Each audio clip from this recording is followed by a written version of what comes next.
Kanye West, My Beautiful Dark Twisted Fantasy. Hi everyone, Anthony Fantano here, the internet's busiest music nerd. It's time for an album review, an album that everyone has been begging for. Begging. Kanye West's My Beautiful Dark Twisted Fantasy. Before listening to this album, I had all of this stuff just running through my head, things I would say to kind of preface this review, stuff like, hey, stuff like the VMAs, the Today Show interview, the Katrina/George Bush debacle, all the media gaffes, all that stuff. That's just context, man. It's not important. This is music. Pay attention to the music. Leave your hate at the door. It's a very similar argument I made when I reviewed MIA's last album. But the more I listened to Twisted Fantasy, the more I kind of came to realize that that position is total and utter bullshit. Not because Kanye's gaffes are so unforgivable that we need to scrutinize this album using everything he says. That's not the case. The reason it's hard to ignore context on this LP is because Kanye's favorite thing to rap about is himself. On here he puts both his strengths and his flaws on display.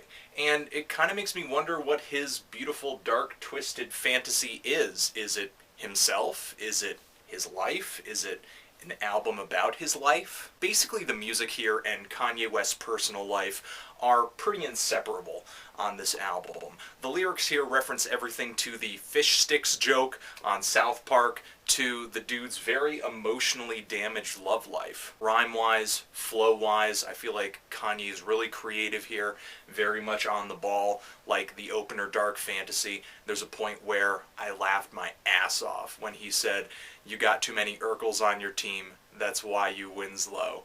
Damn! I'm loving a lot of the rhymes here, and even when I don't like a certain track, they are a little bit of a saving grace for me. And I think that track is a particularly awesome start to this album, just kind of paints Kanye's rise to the top, and it's a little exciting. But Kanye does not just think of himself as a rapper, he also feels he is a singer.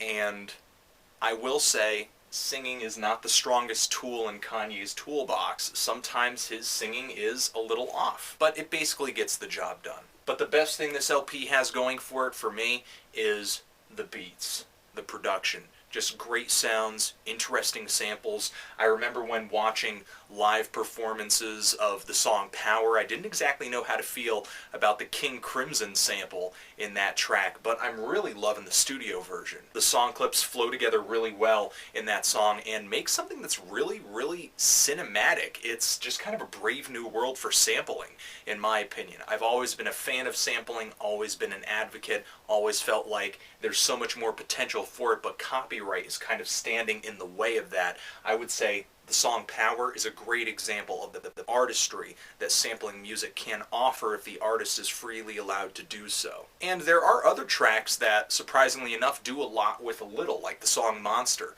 Just has not really lush sounds, but very kind of stripped down and simple. Primal drums, minimal synthesizers, but still sounds really dramatic and kind of eerie. The track Blame Game kind of fits that bill too. Very dramatic, but not overdoing it. There's soul samples on here, a really fiery and classic spoken word piece delivered by Gil Scott-Heron, crowd sounds, just a lot of clips flying by every moment on this album. Whether you like Kanye or not, this thing is ambitious as hell, especially from a sonic perspective. All the tracks flow together really well. It's very cohesive. Kanye takes most of his guest MC spots and relegates them to a few posse tracks that come together really well. And even though I'm not the biggest Nicki Minaj fan, the biggest Rick Ross fan, they contribute some pretty good stuff to the album. But gripes, because there are gripes that I have.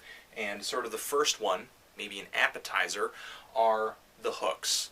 A lot of the hooks on this thing, either, to me anyway, just an opinion, kind of come off a little corny or a little generic. I'm thinking of tracks like Hell of a Life, So Appalled, all of the lights, maybe something that I could just kind of come across on any new rap song in the mainstream on the radio. And that kind of lets me down because most of this album doesn't really strike me as being that type of music.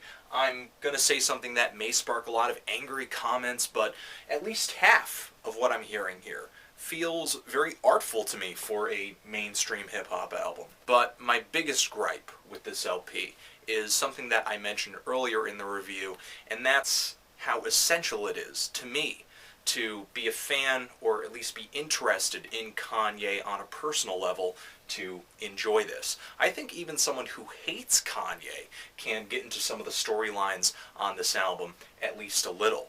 The position that I'm in is that I don't care. There's fantastic production here, there's great rhymes, but I'm not so interested in hearing about Kanye West's up social life so much that I'll just be sitting on the edge of my seat through 8 minutes of The Blame Game or 9 minutes of Runaway. I get kind of bored. What do you want me to do? But people love the sick little details. People love dirty laundry, and I could see this album appealing in a big way because of that, especially with how expensive and impressive the music sounds. I enjoyed a lot of what I heard here. I just didn't like a lot of the drama that this thing served up because it just doesn't feel all that relevant.